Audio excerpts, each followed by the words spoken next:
Ranking determine करती है person के स्टेटस को और उनके power, intelligence, connections, wealth and jobs को बढ़ाती है। और इस दुनिया में रैंकिंग ही सब कुछ है। और अब यहाँ से हम स्टार्ट करते हैं एक लड़के की जर्नी को जिसका नाम लोवे है। तो हमें इस एपिसोड के स्टार्टिंग में लोरी विलेज का सीन दिखाया जाता है और वहीं पर एक लड़का लकड़ियों को काट रहा होता है और यही लड़का अपना MC होता है। इसका ही नाम लोवे होता है जो कि 16 साल का है। इस समय लोवे का सारा काम हो चुका होता है। इस समय वो बहुत ज्यादा ही थक चुका होता है और वो इस समय लकड़ियों को उठा करके कहीं पर जा रहा होता है। और जब वो लकड़ियों को उठा करके कहीं पर जा रहा होता है वैसे पीछे से एक आदमी चिल्लाते हुए कहता है, लोवे अगली बार मेरे पैरों की मदद करना। देन अपना लोवे भी पीछे देखते हुए कहता है ठीक है। देन वैसे ही एक लड़की उसी आदमी के फेस से बहुत जोर की किक मारती है और उसी आदमी से चिल्लाते हुए कहती है, लोवे से अपने लिए काम कराना बंद करो। और अब हमें इस लड़की के बारे में बताया जाता है। इसका नाम याना होता है और ये भी 16 साल की होती है। लेकिन जो वो बूढ़ा आदमी होता है जिसे याना ने लात मारी होती है वो कहता है, लेकिन लोवे हमेशा आइडली खड़ा रहता है और ध्यान भटकाता रहता है। लेकिन वैसे यूना चिल्लाते हुए कहती है वो स्पेस आउट पर्सनैलिटी के साथ में पैदा हुआ है। देन वैसे वो अपने लोवे के पास आ जाती है और उसके कॉलर को पकड़ते हुए और चिल्लाते हुए कहती है, लोवे ये सभी लोग तुम्हें एक कन्वीनियंट टूल के जैसे यूज करते हैं क्योंकि तुम हमेशा ही यस कहते रहते हो। इस समय वो लोवे को इतना ज्यादा हिला रही थी उसकी तो हालत ही खराब हो चुकी थी। लेकिन वैसे ही लोवे यूना से कहता है मुझे इसमें कोई भी परेशानी नहीं है। और जब यूना लोवे की बात सुनती है तो दोबारा से चिल्लाते हुए कहती है ये बात नहीं है, इस बात का ये पॉइंट बिल्कुल भी नहीं है। लेकिन फिर वैसे यूना शांत हो जाती है और कुछ सोचने के बाद कहती है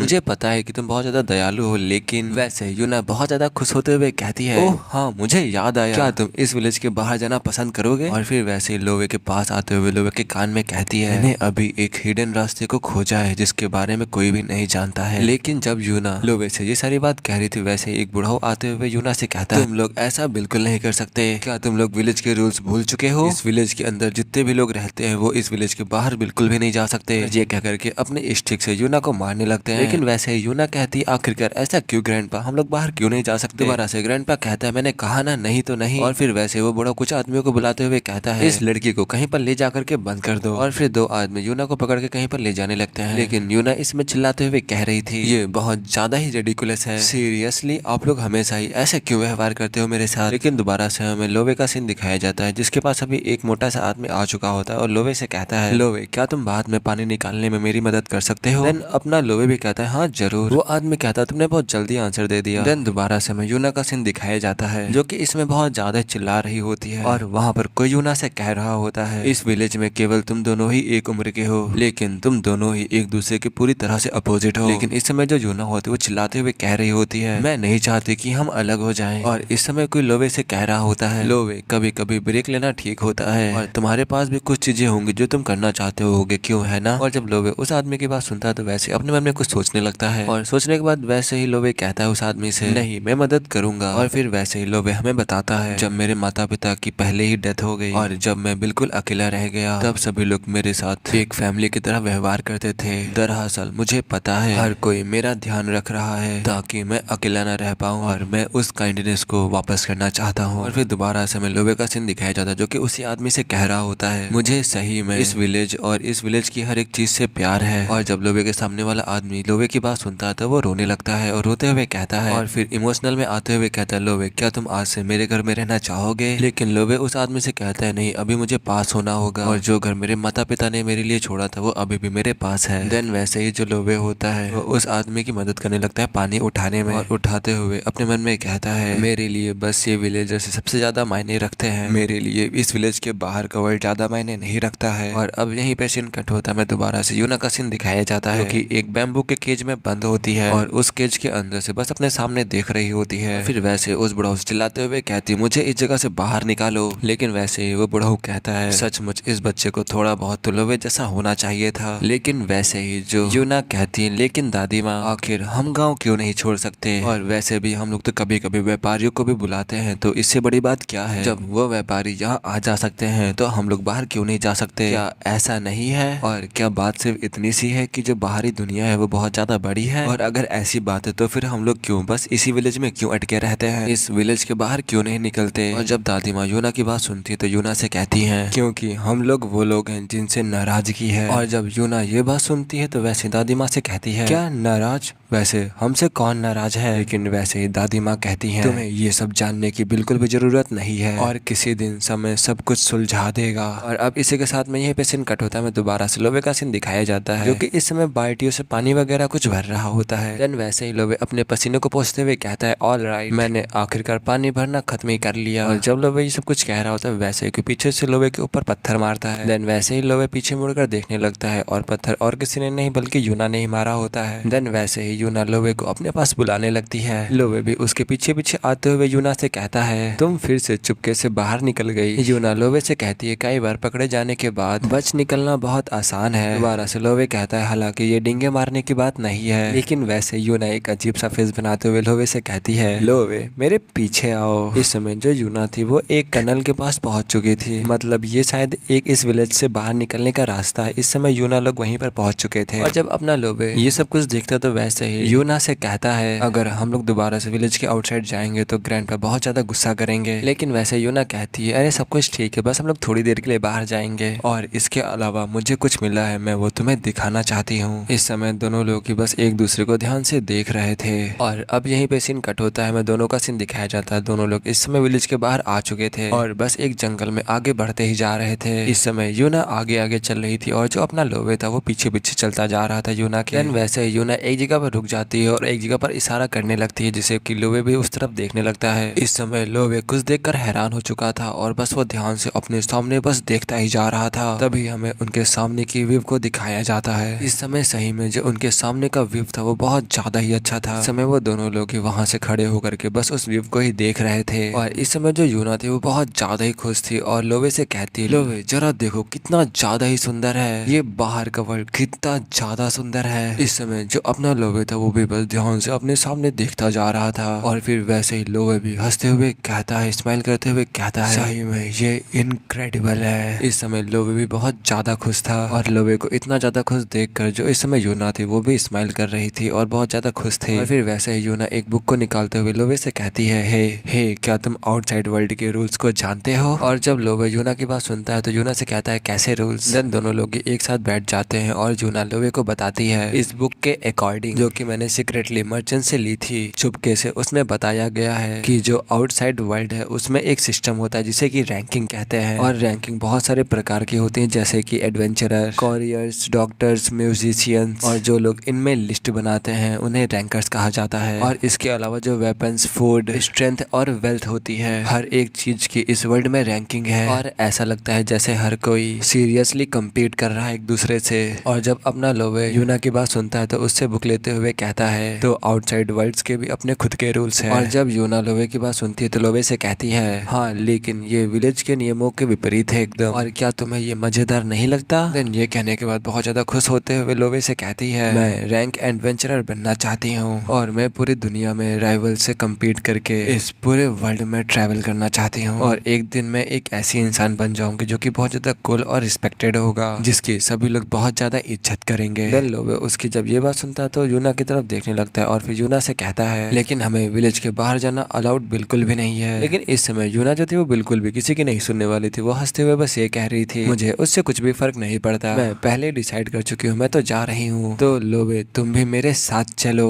चलो चले एक एडवेंचर पे। लोवे तुम्हें वहाँ जाना होगा और हाँ जरा तुम याद करो पहले जब हम लोग 5 साल के थे तब एक बहुत बड़े बर्ड ने मुझ पर अटैक किया था, तो तब तुमने मुझे बचाया था, क्या तुम्हें नहीं याद। और जब लोवे यूना की बात सुनता है तो यूना से कहता है क्या ऐसा कभी कुछ सच में हुआ था। लेकिन वैसे यूना कहती है हाँ ऐसा हुआ था, वो एक हरे रंग के बिन बिनाती हुई चीज थी जो कि वोंग वोंग कर रही थी। और जब लोवे उसकी बात सुनता है तो कहता है क्या वोंग वोंग। दोबारा से यूना लोवे से कहती है मुझे उसी मोमेंट से मालूम चल चुका था, भले ही तुम हर समय ध्यान भटकाते रहते हो लेकिन जब तुम अपना दिल इसमें लगाते हो तो तब तुम किसी भी इंसान से ज्यादा स्ट्रॉन्गर हो जाते हो। देन ये कहने के बाद हंसते हुए यूना अपना हाथ आगे बढ़ाते हुए और स्माइल करते हुए कहती है तुम गांव के बाहर और भी ज्यादा साइन करोगे तो आओ मेरे साथ इस वर्ल्ड की खोज करो। देन वैसे ही जो लोवे होता है वो अपने सामने देखते हुए कुछ अपने मन में सोचने लगता है। लेकिन वैसे ही लोवे यूना से कहता है यूना तुम्हारा शुक्रिया लेकिन अभी भी मैं इस विलेज से बहुत ज्यादा प्यार करता हूँ, मैं इसे नहीं छोड़ सकता। और जब यूना दोबारा से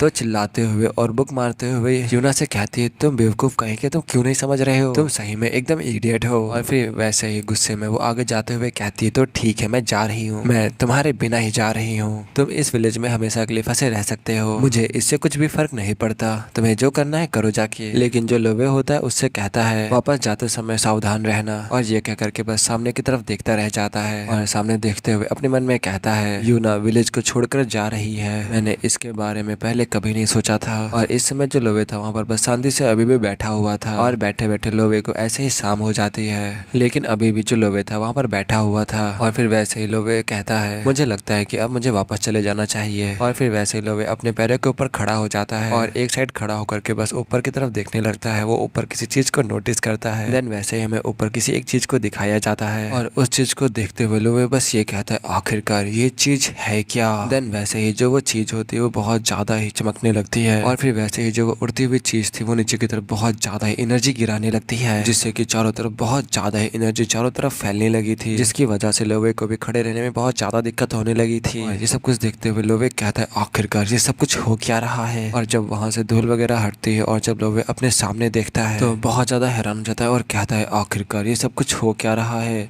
जस्ट अभी ये क्या हुआ। देन वैसे ही लोवे बहुत ज्यादा घबरा जाता है। उसे कुछ तो बुरी सी फीलिंग्स आ रही थी उसके मन में। उसे किसी ना किसी चीज को तो नोटिस किया था, जिसकी वजह से उसके पूरे शरीर से पसीना निकलने लगा था। फिर वैसे ही बहुत तेजी से विलेज की तरफ भागने लगता है और वापस भागते हुए अपने मन में कहता है सब कुछ ठीक है, कुछ भी नहीं हुआ होगा। यूना, ग्रैंडपा और भी सभी विलेजर्स। और फिर वैसे ही जो लोवे होता है वो एक किनारे पर पहुंच जाता है और इस समय जो लोवे था वो कुछ देखकर बहुत ज्यादा ही हैरान हो चुका था। और फिर वैसे में सामने दिखाया जाता है जो इस समय विलेज था वो पूरा का पूरा गायब हो चुका था। जिस जगह पर विलेज था वो एरिया पूरा का पूरा खाली हो चुका था। वहाँ पर विलेज होने का एक भी निशान नहीं बचा था। और उस चीज को देखने के बाद लोवे वैसे ही कहता है क्या ये सब कुछ क्या हुआ, मेरा विलेज ऐसा नहीं हो सकता। यूना, ग्रैंडमा, कोई तो बोलो, क्या कोई यहाँ पर है। देन वैसे ही वो अपने पास्ट के मूवमेंट को याद करता है जहाँ पर यूना कह रही होती है लोवे क्या सब कुछ ठीक है, मैं हमेशा ही तुम्हारे साइड रहूंगी। इस समय ये सब कुछ सोचकर लोवे के आंखों में आंसू आ चुके थे। देन लोवे सारे विलेजर्स को याद करता है जो कि कह रहे होते हैं लोवे तुम बिल्कुल भी अकेले नहीं हो, हम सभी लोग तुम्हारे साथ हैं, अब से हम सभी लोग फैमिली है। इस समय लोवे को ये सब कुछ सोचकर बहुत ज्यादा ही रोना आ रहा था। वो बस बहुत जोरों से रोए जा रहा था। इस समय उसके आंखों से आंसू रुकने का नाम नहीं ले रहे थे। और फिर वैसे ही रोते हुए लोवे कहता है क्यों,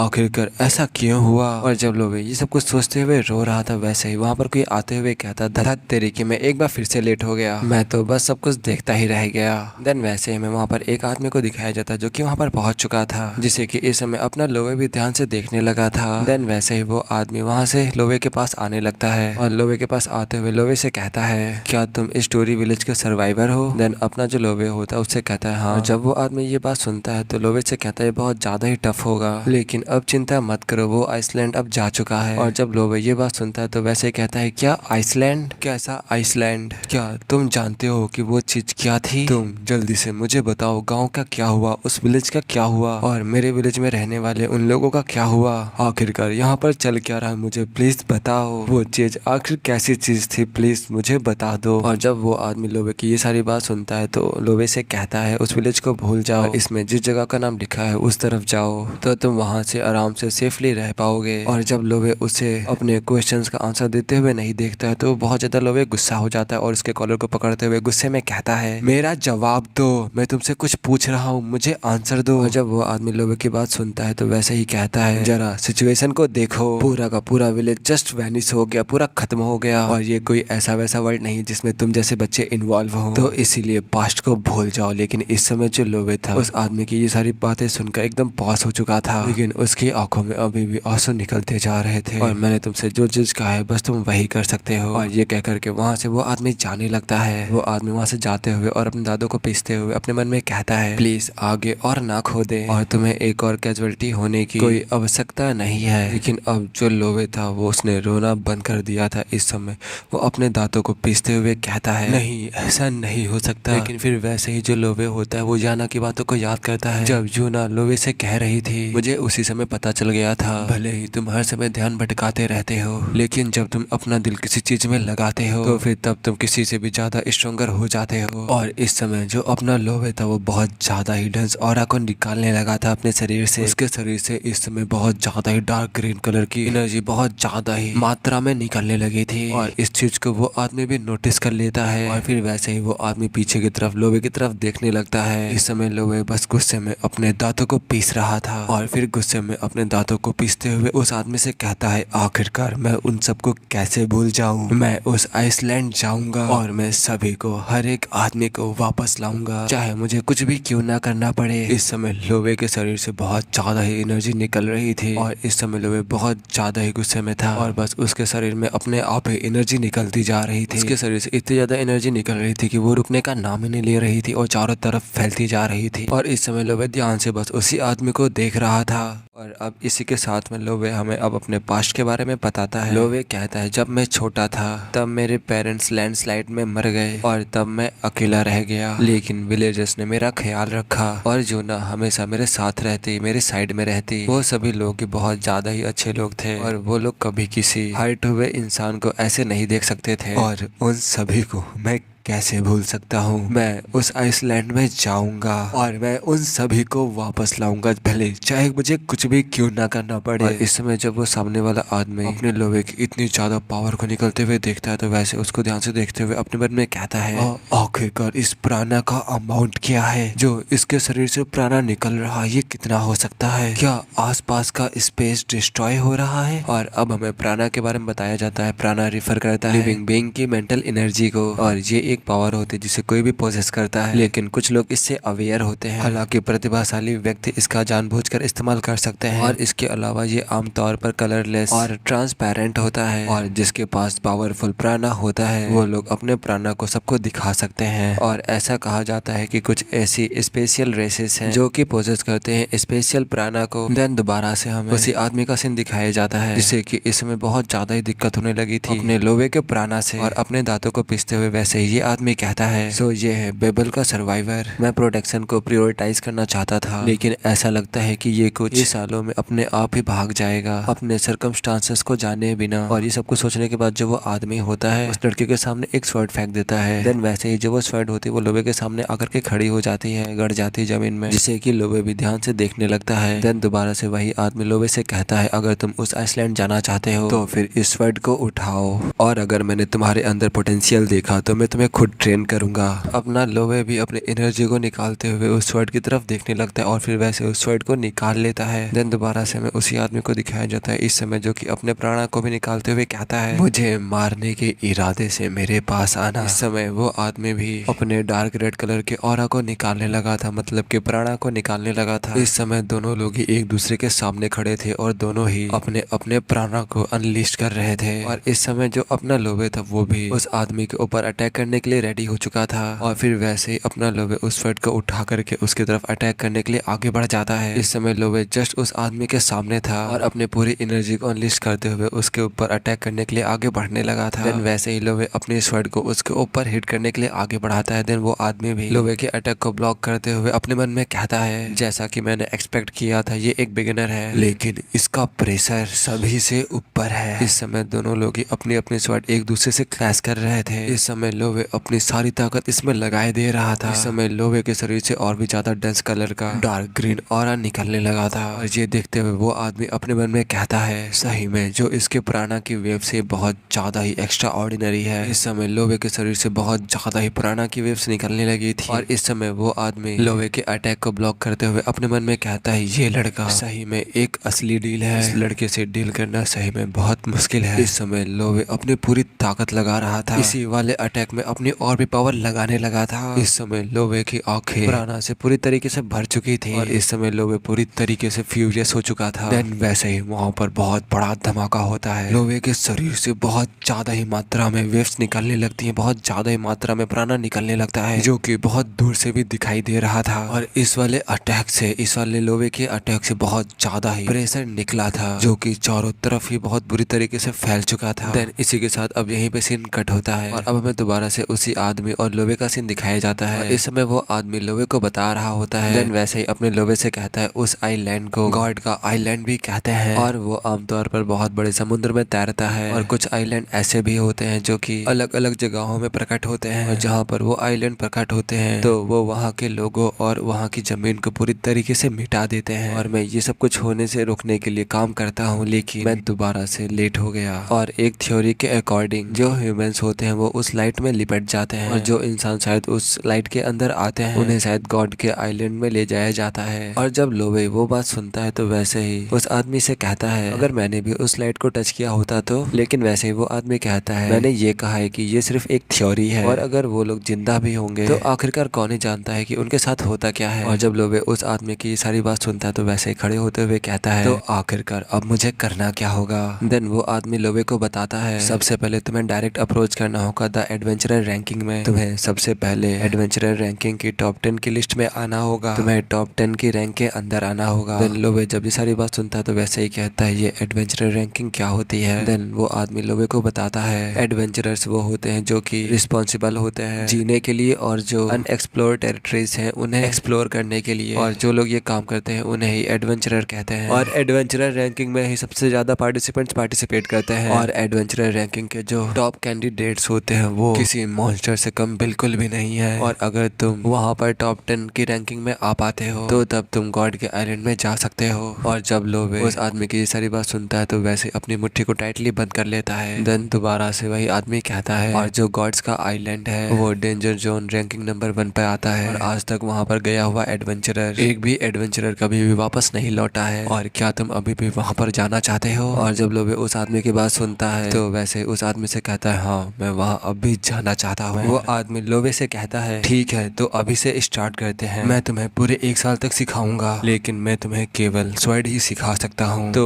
1 साल बाद तुम मुझे स्टिपिंग स्टोन जैसे यूज करना और फिर मुझे पार करने के बाद अपने दम पर एडवेंचर रैंकिंग पर आगे बढ़ना। मैं एडोल हूँ और मैं द नाइट रैंकिंग की नंबर 1 रैंक पर आता हूँ। मैं इस ह्यूमैनिटी का स्ट्रॉन्गेस्ट नाइट हूँ। वैसे बच्चे तुम्हारा नाम क्या है। और ये कह करके एडोल अपना हाथ आगे बढ़ाता है। देन लोवे भी अपना हाथ आगे बढ़ाते हुए कहता है मेरा नाम लोवे है। देन वैसे ही दोनों लोग एक दूसरे से हाथ मिलाते हैं। देन एडोल लोवे से कहता है मैं तुम्हारे ऊपर बिल्कुल भी नरमी नहीं बरतूंगा। इसके अलावा तुम पहले इंसान हो जिसने मुझे एक ही स्ट्राइक के साथ में कट कर दिया। इस समय जो लोवे था वो बस ध्यान से उनकी बातों को सुन रहा था और उनकी तरफ भी ध्यान से देख रहा था। और अब यहीं से लोवे का नर्क वाला साल शुरू होता है और यहीं से जो अपने लोवे की ट्रेनिंग थी वो स्टार्ट हो चुकी थी। लोवे के दोनों हाथों और पैरों पे छाले निकलने लगे थे, मसल्स फट गईं, हड्डियां कुचल दी गईं और मेरे शरीर के हर छिद्र से खून बह निकला। और उसके बाद एडोल ने कभी भी मुझसे उस गॉड के आइसलैंड के बारे में कभी बात नहीं की। मानो वो मुझसे कह रहे हो कि अब जो कुछ भी है मैं वो अपने आप से करूं, हर एक चीज में अपने आप से खोजूं। और अगर ये सब कुछ मेरे लिए इम्पॉसिबल हो तो मैं हार मान लूं। विलेजर्स अभी भी जिंदा होंगे। फिलहाल मेरे पास एक पर विश्वास करने के अलावा कोई भी चॉइस नहीं है। और आखिरकार वो विलेजर्स गायब क्यों हुए। आखिरकार एग्जैक्टली वो गॉड का आइलैंड है क्या।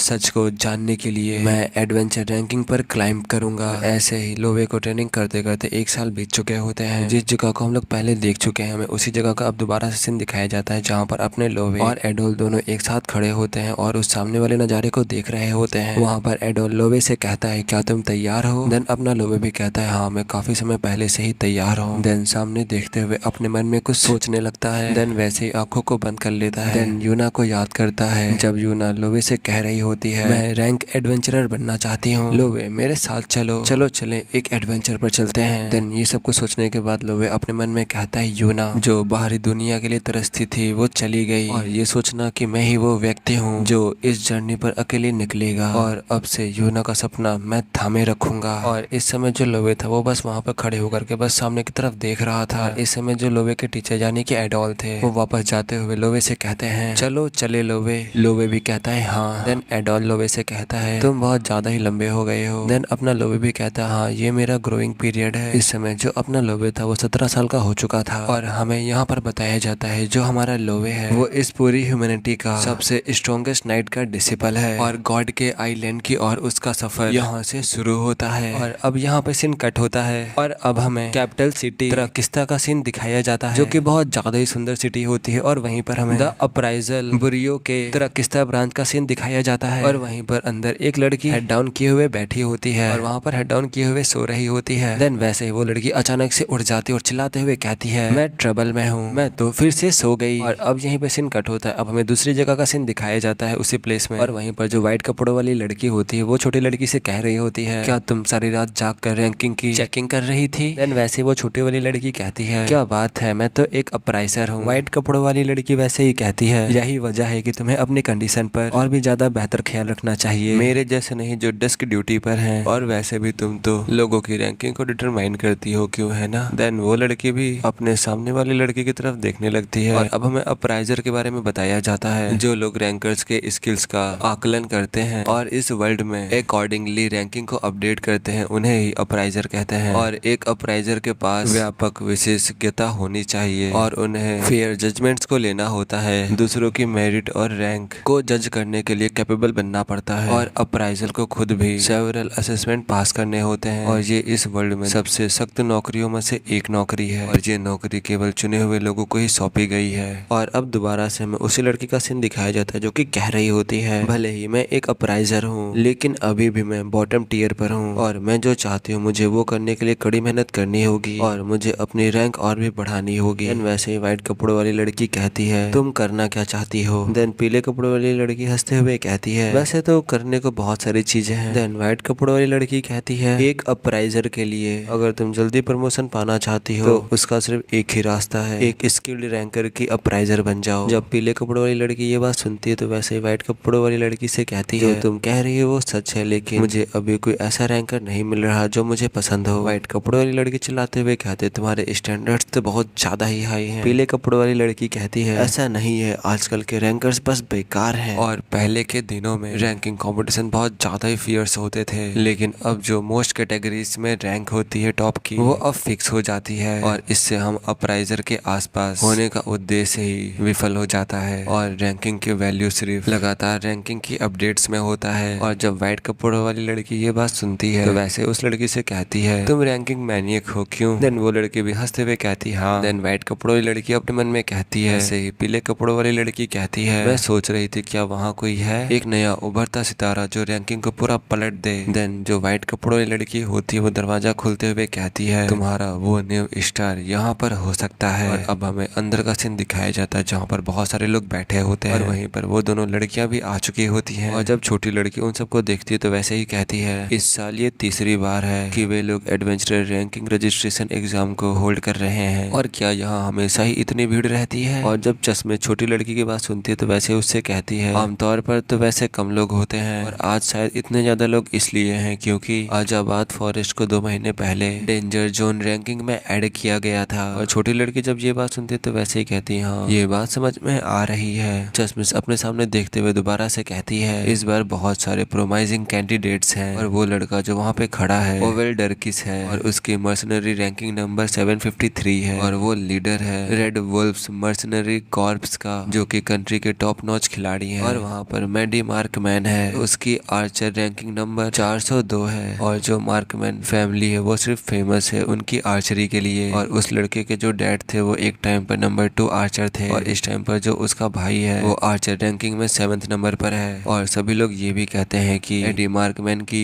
जो तीर की स्पीड है वो डबल डिजिट में है और उसका आगे जो फ्यूचर होगा बहुत ज्यादा ही ब्राइट होगा। इसके अलावा कुछ और लोग भी हैं जो कि प्रोमाइसिंग दिखते हैं जैसे कि वो। और जब छोटी लड़की उधर देखने लगती है तो कहती है, वो तो शायद एक मर्चेंट रैंकर है। दोबारा से चश्मिश बताती है, यहाँ पर और भी सारे लोग हैं जैसे कि नाइट रैंकर, साइलर रैंकर और तो और इसके अलावा गाइड रैंकर भी है। देन व्हाइट कपड़ों वाली लड़की अप्राइजर की तरफ अजीब सा फेस बनाते हुए कहती है, अमेजिंग, सब कुछ सही है। देन कॉन्फिडेंटली अप्राइजर भी कहती है, हे आखिरकार मैं एक अप्राइजर हूँ, मैं देख कर ही बता सकती हूँ कि कौन किस रैंकिंग पर है और स्पेशली जो एडवेंचरर रैंकिंग है वो स्पेशल है, वो यूजफुल है। बहुत सारे लोग हाल ही में इसमें रजिस्टर करना चाहते हैं क्योंकि उस फॉरेस्ट जैसे प्लेसेस में इंटर करना आवश्यक है। देन वैसे ही वहाँ पर कोई बेल बजाता है और जब व्हाइट कपड़ों वाली लड़की ये सुनती है कि कोई बेल बजा रहा है तो उस साइड जाते हुए और चिल्लाते हुए कहती है, जरा रुकिए मैं आ रही हूँ। देन वैसे ही वो एक काउंटर पे पहुंच जाती है जहाँ पर अपना MC भी पहुंच चुका होता है। चलो अभी तक इनका नाम नहीं बताया गया है इस लड़की का, तो इसको हम लोग रिया कहेंगे। तो वैसे ही जो रिया होती है वो अपने लोवे से कहती है, आपका वेलकम है। अपना लोवे रिया से कहता है, मैंने सुना है कि यहाँ पर रैंकिंग के लिए रजिस्टर कर सकते हैं। और जब रिया अपने लोवे की बात सुनती है तो वैसे ही लोवे से कहती है, हाँ आपने सही कहा, हाँ रैंकिंग के लिए यहीं पर रजिस्टर होता है और यहाँ पर रैंकर्स आते हैं अपनी रैंक को डिटरमाइन करने के लिए और एक अप्राइजर के साथ में आपकी रैंक कहीं पर भी अपडेट हो सकती है, लेकिन इनिशियल रजिस्ट्रेशन डन होना चाहिए ऑफिस बुराई में। और जब ये सारी बातें अपना लोवे सुनता है तो उस लड़की से कहता है, मैं एडवेंचरर रैंकिंग के लिए रजिस्टर करवाना चाहता हूँ। और जब रिया उसकी बात सुनती है तो वैसे ही कहती है, ओह परफेक्ट टाइमिंग, एग्जाम बस स्टार्ट ही होने वाला था, क्या तुम उसे ज्वाइन करना चाहोगे। लोवे कहता है, हाँ मैं ज्वाइन करना चाहूंगा। देन रिया कहती है, अगर आप ज्वाइन करना चाहते हो तो प्लीज इस फॉर्म पर अपना नाम लिखिए और जो एग्जाम फीस है वो 3000 मेल है। देन जो अपना लोवे होता है उसको फीस को पकड़ाते हुए अपना नाम लिखने लगता है उस फॉर्म पर। देन फॉर्म भरने के बाद लोवे कहता है मैंने सब कुछ कर दिया है। देन रिया कहती है थैंक यू, प्लीज आप इंतजार करिए उस रूम पर और आपका जो कैंडिडेट नंबर है वो 53 है। जो अपना लोवे होता है वो वहाँ से जाने लगता है और जो अप्राइजर होती है वो भी लोवे को देखने लगती है। देन उसको देखते हुए रिया से कहती है क्या अब भी अच्छे लोग हैं जो कि अप्राइजर ब्यूरो को नहीं जानते। देन रिया भी कहती है हाँ मुझे इसे समझाते हुए काफी समय हो गया और वैसे ल्यूक क्या तुम मेरी एग्जाम की तैयारी कराने में मदद करवाना चाहोगी। ल्यूक भी कहती है जरूर, डेस्क वाला काम भी कभी कभार बुरा नहीं होता। रिया ड्यूक से कहती है क्या तुम मेरा मजाक उड़ा रही हो। ल्यूक कहती नहीं मैं तो सीरियस हूँ यार। और अब इसी के साथ में यहीं पे सीन कट होता है। अब हमें उसी कमरे का सीन दिखाया जाता है जहाँ पर सभी रैंकर्स बैठे होते हैं और वहाँ पर रिया सबसे कह रही होती है तो अब स्टार्ट करते हैं एडवेंचरर रैंकिंग रजिस्ट्रेशन एग्जाम को। एडवेंचरर रैंकिंग के लिए 3 टाइप्स के टेस्ट होने वाले हैं। पहला रिटन टेस्ट होगा, फिर उसके बाद प्रैक्टिकल टेस्ट और लास्ट एग्जाम शुरू होने से पहले आपको समझाया जाएगा और जो आपका पूरा स्कोर होगा वही फैसला करेगा कि तुम पास होते हो या फेल होते हो। अगर तुम एक सेक्शन में गलती भी कर दो तो तुम दूसरे सेक्शन में ज्यादा स्कोर ला करके अपने आप को पास करवा सकते हो। तो प्लीज बिल्कुल भी हार नहीं मानिएगा। तो चलो स्टार्ट करते हैं अब राइटिंग टेस्ट को। और अब हमें दिखाया जाता है वहाँ पर सभी लोग अपना अपना पेपर लिखने के लिए तैयार हो चुके होते हैं। सभी को पेपर लिखने में बहुत ज्यादा डिफिकल्टीज हो रही थी। अब कुछ समय बाद का हमें सीन दिखाया जाता है जहाँ पर रिया कह रही होती है अब टाइम खत्म हो चुका है और अब जो प्रैक्टिकल टेस्ट है वो 2 घंटे में स्टार्ट हो जाएगा विलेज के बाहर जो फॉरेस्ट है वहीं पर। और जब रिटन टेस्ट को एक बार चेक कर लिया जाएगा और सबको नंबर दे दिया जाएगा तो हम सभी लोग आपको गाइड करेंगे। और इस समय जो अपना लोवे होता है वो भी वहाँ पर बैठा होता है और अपने लोवे ने भी शायद इस टेस्ट को दिया था। और अब यहीं पे सीन कट होता है, मैं दोबारा से रिया का सीन दिखाया जाता है। इस समय रिया के हाथों में बहुत ज्यादा ही पेपर्स वगैरह होते हैं। देन रिया वैसे ही ल्यूक से कहती है ल्यूक मेरी मदद करो इन सबको ग्रेड देने में। देन ल्यूक भी कहती है ठीक है। देन वो दोनों लोग मिल करके सबको ग्रेड देने लगते हैं। देन वैसे ही जो ल्यूक होती है वो कुछ देखकर हैरान हो जाती है और इस समय उसके हाथों में पेपर था कैंडिडेट नंबर 53 का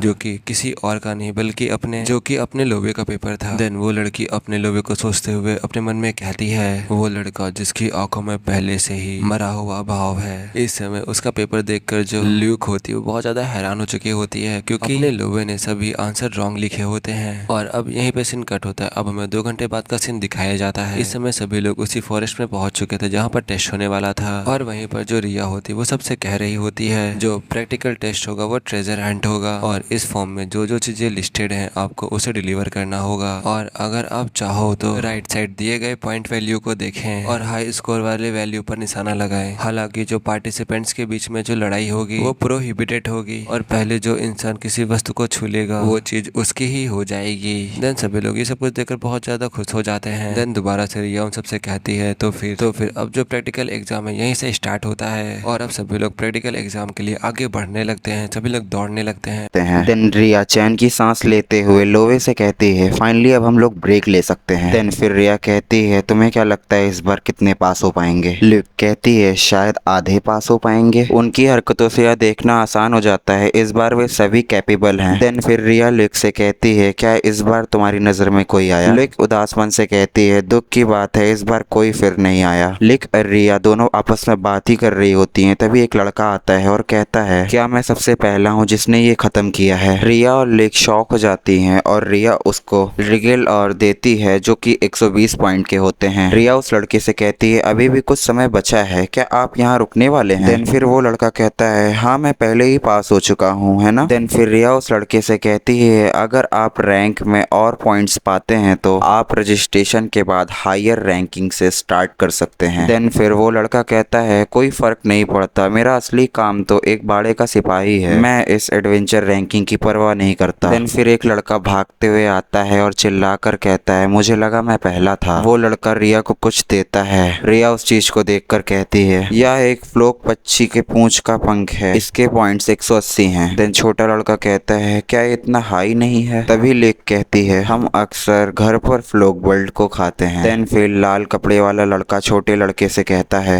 एक पक्षी के पंख पर सेक ही बगाड़ना हुआ। देन फिर लड़का खतरनाक एटीट्यूड से स्माइल देता हुआ कहता है मैं सेक ही नहीं बगाड़ रहा था लेकिन वे चुपचाप 50 किलोमीटर घंटा की रफ्तार से उड़ सकते हैं। क्या आप जानते हैं आप उन्हें अपनी नंगी आंखों से नहीं देख सकते। माफ करना, मुझे नहीं पता था कि तुम्हारे पास इतनी सारी तरकीबें हैं। उस सिचुएशन में क्या जोकर बनना आपके लिए ज्यादा बेहतर नहीं होगा? देन फिर छोटा लड़का उसको गुस्से से घूरते हुए कहता है, क्या आप इसका टेस्ट लेना चाहते हैं? रेड कपड़ों वाला लड़का कहता है, हाँ, अगर आप इसके लिए तैयार हैं। देन पीछे रिया और लिक इन दोनों की बातों को सुन रहे होते हैं और कहते हैं इन्हें खुद पर इतना गर्व है। लिक कहती है यही बात उन्हें रैंकर्स बनाती है। ये लोग आपस में बात ही कर रहे होते हैं, तभी किसी के पैरों की आवाज आती है। सब लोग पलट कर देखते हैं और शॉक हो जाते हैं। वो और कोई नहीं, अपना लोवे होता है। लोवे के एक हाथ में तलवार और दूसरे हाथ में रेड जिगली का शिकार। ये सबको शॉकिंग बना देता है। लोवे अपने हाथों से उसको इन सब के सामने पटक देता है और कहता है, मुझे नहीं पता था कि रेड किजली के क्लेबेंडर को एक्सट्रैक्ट कैसे करते हैं, तो मैं इसकी पूरी लाश को ही ले आया। क्या इसको मैं ऐसे ही सबमिट कर सकता हूँ? देन फिर रिया शॉक होकर कहती है, हाँ, दैट्स फाइन। देन फिर रिया उसको देखती है और कहती है, रेड किजली ग्लैपर 300 पॉइंट्स। ये सारी चीजें पीछे से दो बंदे पेड़ के पीछे छुप कर देख रहे होते हैं और कहते हैं, क्या उसने रेड किजली सोल को हराया? आखिर वह आदमी है कौन? देन फिर लिक लोवे से कहती है, आप पहचानने में कामयाब रहे कि यह एक लाल भालू था, भले ही आपका राइटिंग टेस्ट बेकार था। देन फिर ये सब सुनते हुए अपना लोवे कहता है, ये सब मेरे गांव के पास बहुत सारे दिखाई देते हैं, इसलिए मुझे पता था कि वे कैसे दिखते हैं। फिर लिक लोवे से पूछती है, आपका गांव कहाँ है? फिर लिक अपनी तिरछी नजर से कुछ लोगों की तरफ देखती है और कहती है, क्या आपने इसे लड़ते हुए देखा? देन फिर कुछ बंदे कहते हैं, हाँ, यह मेरे सामने ही हुआ, लेकिन मैं रियलिटी में ये नहीं कह सकता कि मैंने उसे देखा। उसने अपनी शॉर्ट को खींच लिया और फिर लाल किजली पहले ही से कटा हुआ था। देन फिर हम लोग को 1 घंटे बाद का सीन दिखाया जाता है और वो सीन अंडरग्राउंड ट्रेनिंग फैसिलिटी का होता है और वहाँ पे रिया और लिक कुछ लोगों से कह रही होती हैं, क्या आप जानते हैं कि निडर लोगों को किसके सामने सावधान रहना चाहिए? वो एनिमल्स होंगे और ह्यूमंस। एक साहसी का मिशन नई जगहों का पता लगाने के लिए स्वाभाविक रूप से वे अक्सर कुछ खतरनाक जगहों पर जाते हैं जिन्हें वे जानते भी नहीं हैं। वहाँ उन्हें आमतौर पर डाकुओं या समुद्री डाकुओं के खतरे का सामना करना पड़ता है। उन खतरों से लड़ने के लिए या उसे दूर करने के लिए आपको ताकत की आवश्यकता होती है। इसलिए फाइनल टेस्ट एक नकली लड़ाई है। आप एक दूसरे के खिलाफ फाइट करेंगे। यार सिर्फ आपकी एबिलिटी को चेक करने के लिए है, इसलिए बहुत ज्यादा नर्वस ना हो। आपकी जीत या हार इस बात का अंदाजा नहीं लगाएगी कि आप पास हैं या फेल हैं। देन फिर छोटा लड़का कहता है, मैं देखता हूँ अगर उन्होंने इसे पहले समझाया होता तो शायद एक दूसरे को पिछले टेस्ट में लोग मारने की कोशिश करते, इसलिए इन्होंने अभी तक इसे सीक्रेट रखा। तभी पीछे से एक बंदा आता है, बंदा या सांड कह लो उसको। रेड टी शर्ट वाले बंदे के ऊपर हाथ रखता है और कहता है, हे यू फाइट मी। वो बंदा अपनी बॉडी को फ्लेक्स करते हुए कहता है, पिछले टेस्ट में तुमने कुछ पत्थर ही उठाया था, मैंने पहले ही सुना है कि भाड़े की रैंकिंग ठगों से भरी हुई है, सिर्फ शोर मचाते हैं। तभी वो सांड पीछे से पंच करते हुए कहता है, आखिर तुम किस तरह के तीसरे दर्जे के रैंकर हो? मैं अभी तुमको कुचल दूंगा। रेड टी शर्ट वाला बंदा बहुत ही स्टाइलिश तरीके से अपनी तलवार को पकड़ता है और ऊपर की तरफ खींचता है। जैसे ही वो अपनी तलवार को मतलब शॉर्ट को अपनी ऊपर की तरफ खींचता है, उसका जोरदार मुक्का उस सांड को लगता है। देन फिर वो सांड मतलब वो बंदा, अरे बीसी वॉटेवर जो भी हो, उसके दांत वांत सब टूट जाते हैं। देन फिर रेड टी शर्ट वाला बंदा कहता है, माफ करना, मैं अपनी इंसल्ट को बर्दाश्त नहीं कर सकता। देन फिर रिया कहती है, ठीक है, उस आदमी के पिछले स्कोर को देखते हुए वह वैसे भी फेल होने वाला था, चलिए दिखावा करते हैं कि ऐसा नहीं हुआ। भले ही वह वापसी करने की कोशिश कर रहा था, वह बेवकूफ था। मेजर रैंकिंग में तीसरा वर्ग मतलब 3rd क्लास कि आप एक मॉन्स्टर हैं। क्या मैं मैच 5 में किसी एक के लिए फाइटर्स चुन सकती हूँ? रिया कहती है, हाँ, मेरा मतलब जरूर, लेकिन देन फिर हम लोग को फाइटिंग का सीन दिखाया जाता है जिसमें सब लोग आपस में फाइट कर रहे होते हैं। देन फिर हम लोग को कुछ देर बाद 8वां मैच दिखाया जाता है। फिर हमें रेड टी शर्ट वाला बंदा जिसका नंबर 27 होता है और ब्लू टी शर्ट वाला छोटा बंदा जिसका नंबर 41 होता है, इन दोनों के अगेंस्ट 53 नंबर प्लेयर होता है। वो और कोई नहीं अपना लोवे होता है। देन तभी अनाउंसमेंट होती है, 27 और 41 टीम होगी, आप दोनों 53 के अगेंस्ट लड़ेंगे। देन फिर रेड टी शर्ट वाला बंदा कहता है, क्या ये अपने दिमाग से बाहर हो गई है? देन छोटा पपलू कहता है, इन लोग ने मुझे कम समझा है। देन फिर रिया शॉक होती है और लिक से कहती है चिल्लाकर,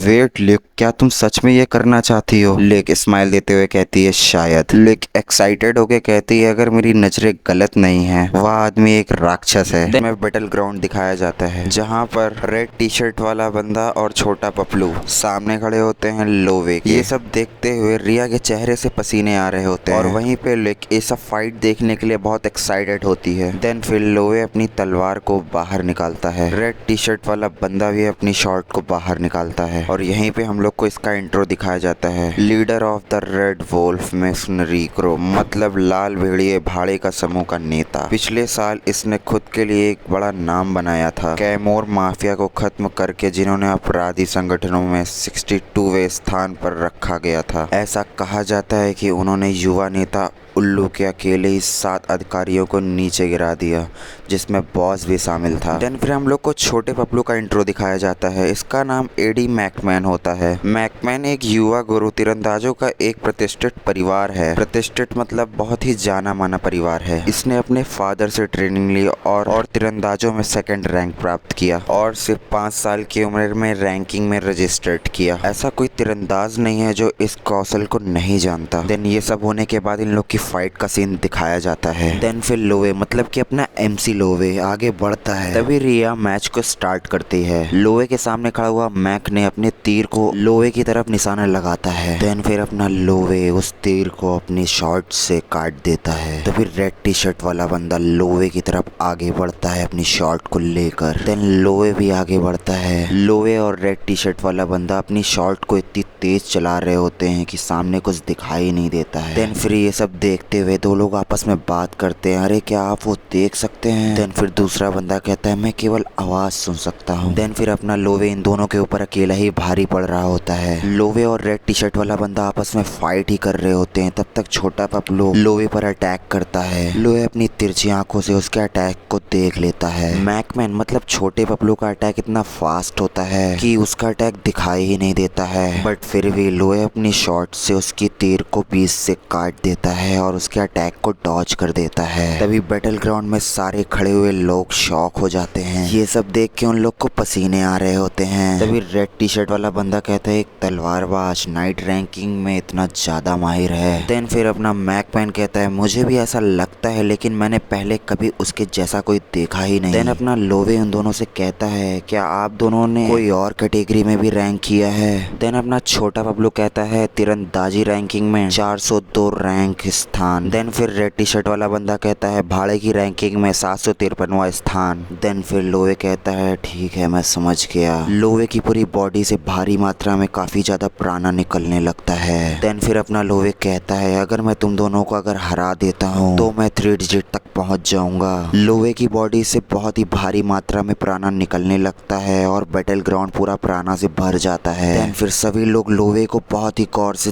देखने लगते हैं। देन मैकमैन शॉक हो जाता है और बाकी के लोग उसके पीछे खड़े हुए वो भी शॉक हो जाते हैं। रेड टी शर्ट वाला बंदा कहता है ये क्या चीज है, इस आदमी के अंदर अचानक से इतनी सारी शक्तियाँ कहाँ से आ गईं? तभी लिक शॉक हो जाती है और कहती है क्या ये प्राणा है? यह एक इनक्रेडिबल अमाउंट है, मैं अपनी नंगी आंखों से इसको देख सकती हूँ, इसके रंग को भी। रैंकिंग सिर्फ उसके काम के बारे में नहीं है। देन फिर अपना मैकमैन कहता है मैं तीरंदाजी में 402 नंबर वाला रैंकर हूँ, लेकिन स्नाइपर रैंकिंग में जो सटीक शूटिंग का परीक्षण करता है। मैकमैन अपने मन में सोच ही रहा होता है। तभी लोवे अपना आगे बढ़ता है और अटैक करता है एक ही अटैक में, और उसका अटैक इतना पावरफुल होता है कि एक ही अटैक में उसको जमीन पर लिथाड़ देता है। देन फिर वो रेड टी शर्ट वाले बंदे के पास आगे बढ़ता है। रेड टी शर्ट वाला बंदा ये सब देखकर शॉक हो जाता है। लोवे अपने धीरे धीरे पैरों को आगे बढ़ाता है रेड टी शर्ट वाले बंदे के पास। दोनों आमने सामने होते हैं। देन फिर लोवे उसकी आंखों में देखता है और देन लोवे उसकी आंखों के सामने से गायब हो जाता है। लोवे की स्पीड इतनी तेज होती है कि रेड टी शर्ट वाले बंदे को कुछ दिखता ही नहीं है। लोवे उसके पीछे चला जाता है और अपनी शॉर्ट को उसकी गर्दन पर रख देता है। लोवे उसका गला काटने ही वाला होता है, तब तक वो कहता है वेट रुक जाओ। अपनी शॉर्ट को फेंकते हुए कहता है मैं हार मानता हूँ, और कहता है मुझे इसके बाद कुछ काम पर जाना है। और रेड टी शर्ट वाला बंदा पीछे मैकमैन को देखता है और कहता है इसलिए मुझे उस आदमी की तरह बाहर बाहर नहीं निकलना। देन फिर लोए अपनी शॉर्ट को अंदर रख लेता है और कहता है ठीक है। देन रेड टी शर्ट वाला बंदा अपने मन में सोचता है ये क्या राक्षस है, ये कौन सा मॉन्स्टर है, आखिर ये आदमी है कौन। बाकी के सब लोग खड़े हुए देख रहते हैं। वो कहते हैं इनक्रेडिबल, इसने तो अभी 2-3 डिजिट रैंकर्स को हराया। देन लो एक शॉक होकर कहती है बस इतना ही। देन फिर रिया अनाउंसमेंट करती है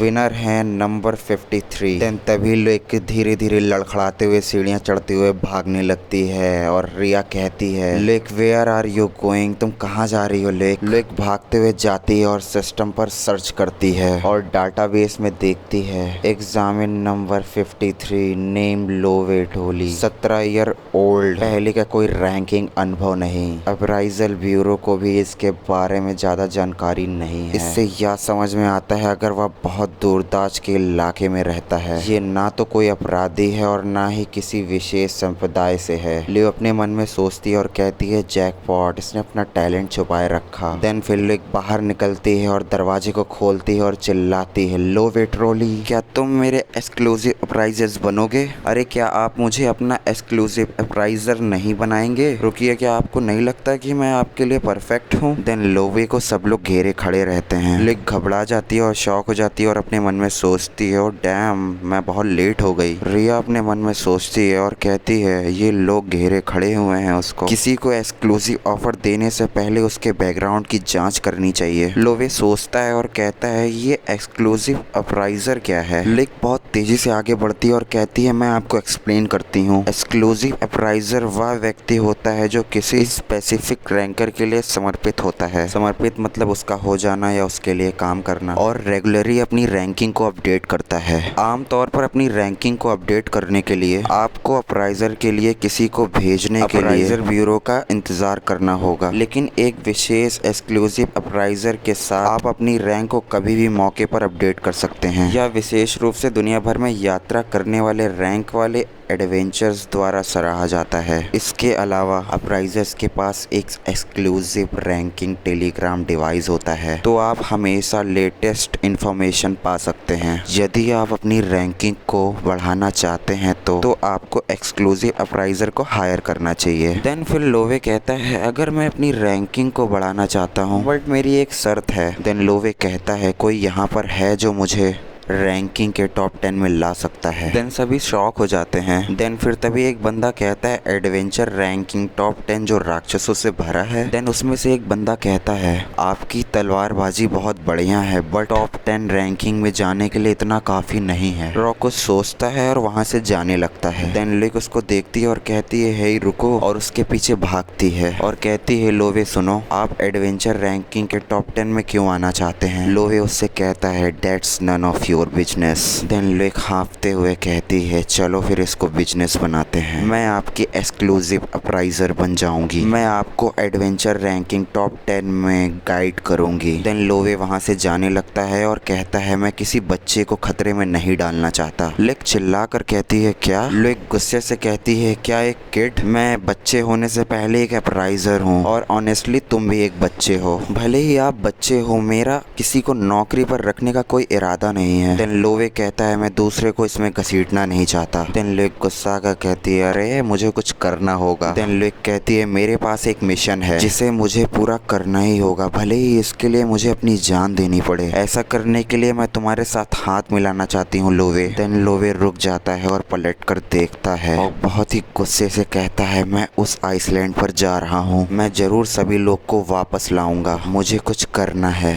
देन लिक अपना हाथ आगे बढ़ाती है और कहती है मेरा नाम लिक एमेल्डिया है, मैं आपको टॉप रैंकर बनने के लिए गाइड करूंगी। देन अपना लोवे भी हाथ को आगे बढ़ाता है और कहता है मेरा नाम लोवे टोरली है। देन फिर दोनों लोग आपस में हाथ मिला लेते हैं। देन फिर हम लोग को नाइट में एक घर का व्यू दिखाया जाता है। लिक लोवे को घर के अंदर ले जाती है और कहती है ये रूम तुम्हारे लिए कैसा रहेगा, ये अच्छा है ना? देन फिर लिक कहती है मैंने इसे कुछ दिन के लिए किराए पर लिया है, इसलिए हम अभी के लिए अपने बेस के रूप में उपयोग कर सकते हैं। देन अपना लोवे कहता है थैंक यू, आपके पास अच्छी स्किल्स हैं। देन लिक गुस्से से अपने बैग को बेड पे फेंकती है और कहती है या तो कुछ भी नहीं है। यहीं पे चैप्टर को एंड करते हैं। अगर वीडियो में आपको मजा आया है तो लाइक कर देना, कमेंट कर देना और सब्सक्राइब कर देना।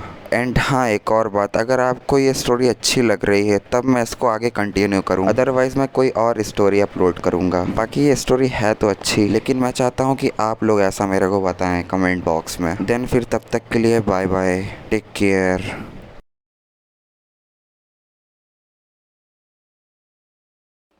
देन लोवे लुक से कहता है थैंक यू, तुम्हारे पास बहुत अच्छी स्किल्स हैं। देन लुक कहती है ये तो कुछ भी नहीं है। लुक लोवे से चिल्लाकर कहती है मुझे उम्मीद नहीं थी कि आप उस माहौल में भी एक परीक्षा अवधि जोड़ेंगे जिसमें आपने कहा चलो इसे एक सप्ताह के लिए आजमाते हैं। देन अपना लोवे कहता है माफ करना, मैं बस सतर्क रह रहा हूँ। देन लुक कहती है ठीक है, मैं आपको दिखाती हूँ कि मैं एक हफ्ते में क्या क्या कर सकती हूँ। वो आप ही होंगे जो बाद में बोलेंगे मिसेज लुक क्या आप मेरी एक्सक्लूसिव अप्राइजर बनेंगी, बस इंतजार करिए और देखते रहिए कि मैं क्या करती हूँ। देन अपना लुक कहता है यह तो अच्छी बात है, लेकिन तुम ऐसी बातें क्यों कर रही हो जैसे ये दूसरे का काम है। देन लुक कहती है आप एक अमेजिंग फाइटर हैं, लेकिन बाकी सबके लिए मैं इसे कैसे रखूं, ये एक तरह से अलग है। देन अपना लोवे कहता है यह मैं अक्सर सुनता हूँ। लुक कहती है मुझे यकीन है। देन फिर लुक के पॉकेट में रखा हुआ रैंक टेलीग्राम फोन रिंग करता है। फिर लुक लोवे से कहती है ये देखो टेस्ट का परिणाम तुम्हारे सामने है, ये देखो तुम्हारी न्यू रैंकिंग। उस रैंक टेली में लिखा होता है लोवे trolley adventure ranking 2728 place. Then लुक लोवे से कहती है adventure ranking registration test pass करने के लिए कांग्रेचुलेशंस। देन लुक कहती है ये तो बढ़िया है कि आपकी रैंक 2000 आई है। देन अपना लुक कहता है मैंने सोचा था कि यह 3 अंकों का होगा। देन लुक शॉक होती है और कहती है ऐसा क्यों। देन अपना लोवे कहता है क्योंकि जो मेरे अपोनेंट थे वो 3 डिजिट के थे, एक की रैंकिंग 402 थी, एक की रैंकिंग थी 753। एडवेंचर रैंकिंग में अन्य रैंकिंग की तुलना में अधिक लोग हैं, कोई फर्क नहीं पड़ता कि आप कितने ज्यादा ताकतवर हैं, इस बात की एक सीमा है कि आप कितने ऊंचे स्थान पर रहेंगे। फिर हम लोग को रैंकिंग टैली में लोवे ट्रॉली की फोटो दिखाई जाती है जिसमें लिखा होता है आपके काम के अलावा कई भी रैंकिंग है। एडवेंचर रैंकिंग में आपकी पोजीशन 228वीं है। शॉर्ट की स्पीड की गति की रैंकिंग 58 है। एक एग्जाम्पल के लिए आपकी शॉर्ट की स्पीड 58 रैंकिंग पर है, यह काफी अच्छी रैंक है ना। देन अपना लोवे कहता है क्या ऐसा है। देन लुक कहती है हमारे अप्राइजर ब्यूरो में इस रैंकिंग को टैलेंट माना जाता है, इससे ज्यादा साफ प्रूफ अब कुछ नहीं हो सकता। इस पर लोवे ने लुक से पूछा क्या वो रेड टी शर्ट वाला बंदा और मैकमैन उन दोनों की बाकी कैटेगरीज में रैंकिंग है। लुक ने कंफर्म करते हुए दोनों की क्लासिफिकेशंस दिखाने बताया कि डार्कीज मतलब रेड टी शर्ट वाला बंदा मर्सरीज में रैंक थी 753, शॉर्ट्समैन में 521, स्पेशल क्लीनिंग में 209, इन्वेस्टिगेटर में 2821 और ट्रस्टेड लीडर में 86। देन फिर उसने एडी मार्कमैन की रैंकिंग को गिनवाया,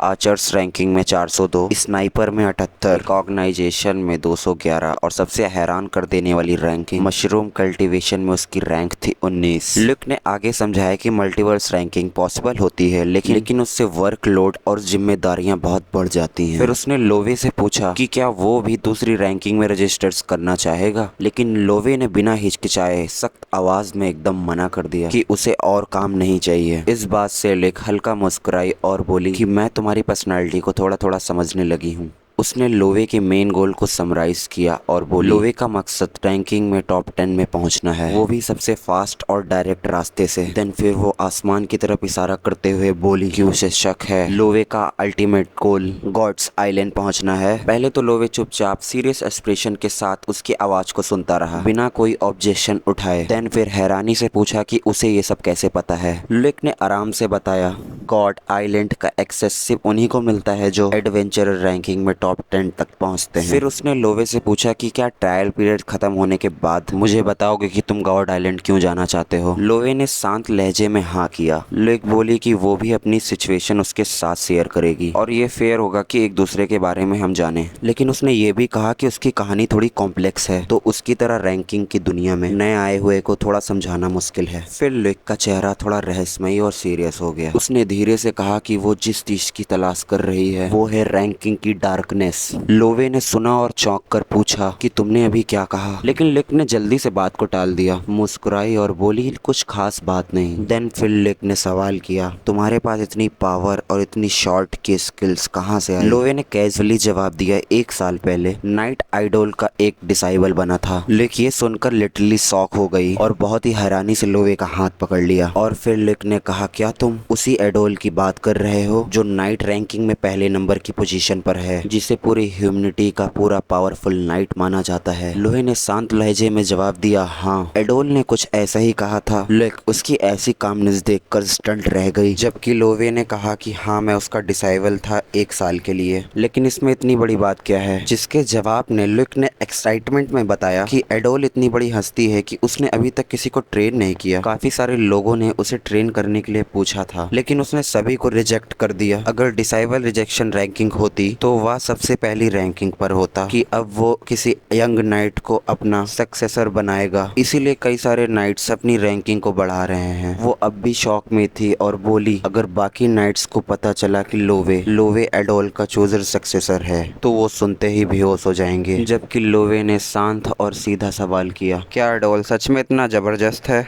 लिक ने एकदम जोश में जवाब दिया, हाँ वो पूरी दुनिया का नंबर 1 नाइट है और सबसे ताकतवर भी। लेकिन लोवे ने बहुत कैजुअली कहा, एक बार एडोल को अपनी तलवार से कट मार दिया था। ये सब सुनकर लिक चीख पड़ी डिसबिलीव में और बोली, ये पॉसिबल ही नहीं है। वो लगातार लोवे को घूरती रही, जैसे यकीन ही नहीं हो रहा हो कोई इतना कैजुअली कैसे बोल सकता है। वो खुद से बड़बड़ाने लगी कि आखिर इस लड़की की परवरिश कैसे हुई है। इसके मन में जो भी आता है वो ये बोल देता है। उसने रैंकिंग टेलीग्राम डिवाइस निकाला और लोवे का डेटा फिर से चेक किया और खुद को कंफर्म किया लोवे का इसमें नया नाम है, और वो फिर से सोच में डूब गई। फिर सीन फ्लैशबैक में चला गया जहां लोवे को एडोल से पुरानी कन्वर्सेशन हुई बातें याद आ रही थी, जिसमें लोवे ने एडोल से पूछा था ये टाइटल या सरनेम नेम का मतलब क्या होता है, क्योंकि उसे इन चीजों की समझ नहीं थी। देन फिर एडोल ने उससे कहा था अगर वो सच में गॉड्स आइलैंड पहुंचना चाहता है तो वो भी सॉर्टेड पार्ट से लोवे ट्रोली नाम अपनाना चाहिए। एडोल ने उसे चेतावनी दी थी कि ये नाम चुनना खतरे से भरा हो सकता है, लेकिन उसे ये जरूरी कुछ क्लू भी देगा। लोवे ने इस बारे में सोचने के बाद कहा था कि वो समझ गया और लोवे ट्रोली नाम अपना लिया और सीन वापस प्रेजेंट में आ गया, जहां लिक ने लोवे से मासूमियत से पूछा, क्या ट्रोली सिर्फ एक एलियस है? लोवे ने काम और कॉन्फिडेंट टोन में जवाब दिया, ये मेरा असली नाम है और ये मेरे लिए बहुत इंपॉर्टेंट है। लोवे के इस जवाब के बाद लिक के चेहरे पर एक स्माइल आई। देन लोवे ने कहा, थैंक यू ये बताने के लिए। फिर लिक ने कहा कि हम थोड़ा ब्रेक ले सकते हैं, आज का अप्राइजर वाला काम पूरा हो गया है। देन फिर लिक ने अपनी हैट उतारनी शुरू की। देन वो बोली कि मैं कुछ रिलैक्स फील करूंगी इसके बाद। लेकिन लोवे ये देखकर चौंक गया और बोला, मैंने ये एक्सपेक्ट नहीं किया था, और थोड़े ऑकवर्ड तरीके से पूछा, क्या तुम लड़की हो? लिक एकदम गुस्से में चिल्लाई और शर्म से हिनाटा की तरह लाल हो गई। क्या अब जाकर तुझे समझ में आया? देन फिर लोवे ने शांत लहजे से कहा, सॉरी। जबकि लिक ने गुस्से से उसकी तरफ देखा, जैसे उसके ये एटीट्यूड से वो और चिढ़ गई हो, और तिलमिलाकर चिल्लाई, बस तुम इतना ही बोलोगे? देन फिर हम लोग को मॉर्निंग का सीन दिखाया जाता है और मॉर्निंग का सीन बहुत ही शांति से शुरू होता है। लिक कमरे में बैठी न्यूज़पेपर पढ़ रही थी, शांत और फोकस दिख रही थी। तभी लोवे सीढ़ियों से नीचे आता है और लिक उसको देखकर मुस्कुरा कर बोलती है, तुम आज जल्दी उठ गए। लिक हल्के से बड़बड़ाते हुए कहता है वो बस पानी लेने जा रहा था। लोवे जैसे ही उसके पास आता है और उसको इतना साफ देखता है, थोड़ा रुकता है और धीरे से कहता है, कुछ नहीं, कोई बड़ी बात नहीं थी। फिर दोनों ने एक दूसरे को प्यार से गुड मॉर्निंग कहा। फिर लिक ने सजेस्ट किया कि आओ चलो साथ में नाश्ता करते हैं। उसने अपनी टोपी वापस से पहन ली और बोली, आगे का सफर काफी लंबा होगा, लेकिन आज उनके पहले दिन का पहला कदम था।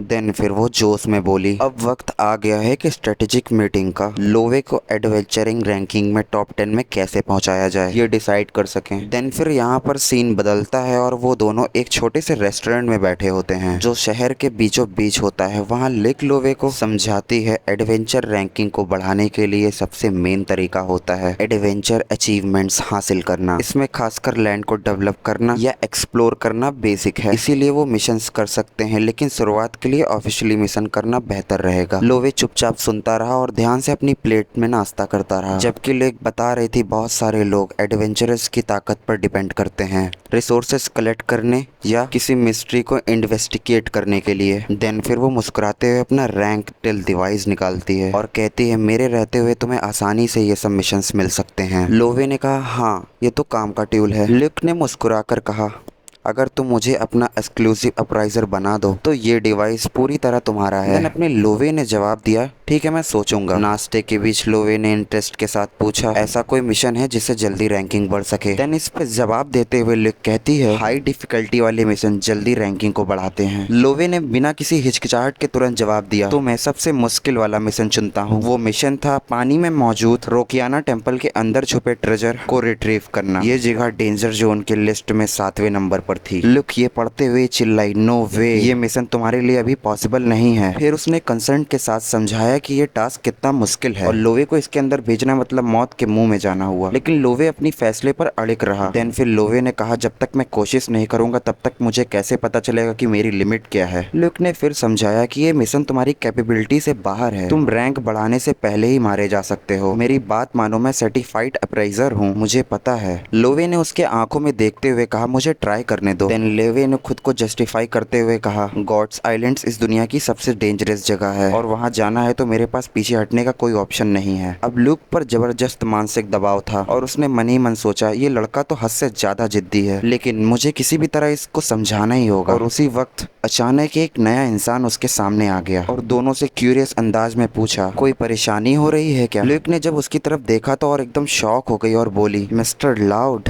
वो आदमी मुस्कुराते हुए बोला, काफी टाइम हो गया तुमसे मिले हुए।